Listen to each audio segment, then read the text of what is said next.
Schoenstatt. Now here you say Schoenstatt and Schoenstatt, and so, but Schön, but whichever way you say it is all right.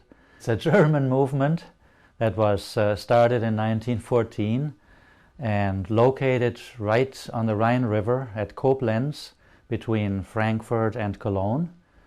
And it's a movement for lay people in the Catholic Church.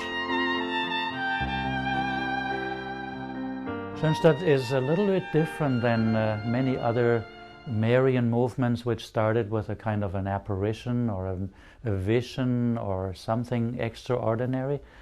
But Schoenstatt started actually in the heart of the man who founded it. When Father Kentenich was a little boy, he dedicated himself to the Blessed Mother as a 9-year-old, when his mother had to take him to an orphanage. And so from that time on, he really experienced the personal closeness to the Blessed Mother. And so when he was ordained in 1910 and became spiritual director of the minor seminarians of the Palatine Fathers, then he said, well, what I have experienced, how the Blessed Mother has guided me and formed me and protected me, I had a very difficult youth. And so she kept me balanced.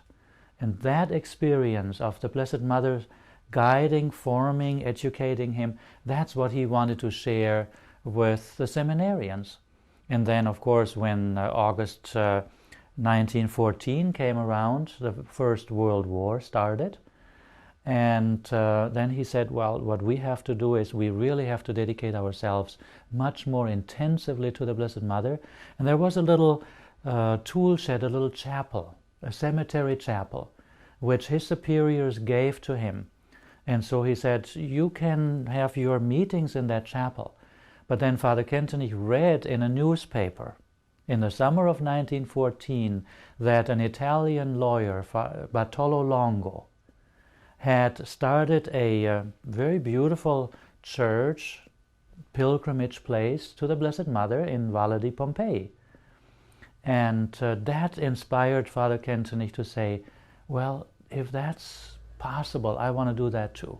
I want to dedicate our chapel here and ask the Blessed Mother to come and erect her throne of grace here. And we would work with her. And so he expressed that in the form of a kind of a dialogue between the Blessed Mother and us, where the Blessed Mother would say, now, I want to come and erect my throne of grace here in a special way and draw youthful hearts to myself and educate them so that they can be good instruments in the hands of our Lord. And then you, on your part, show me that you really love me by doing your things, your normal, ordinary things, extraordinarily well, by offering up all the different things that you do, and by striving for perfection. And later on, he called this talk, which had taken place in that little chapel on October 18, 1914, he called that talk then the founding talk, the founding document, because he wrote it all out afterwards. And he said that is so important. And so then he waited, how will it develop? And then the war, a lot of the seminarians were drafted and so on. And so then it started, it took off from there. So Schoenstatt as such is a place where we want to draw the Blessed Mother into our midst. She draws us to herself and to our Lord, so that Schoenstatt is Marian, is a place, is local, and we build those chapels now around the world. We have about 180 already, and Schoenstatt helps us to follow the image of the Blessed Mother.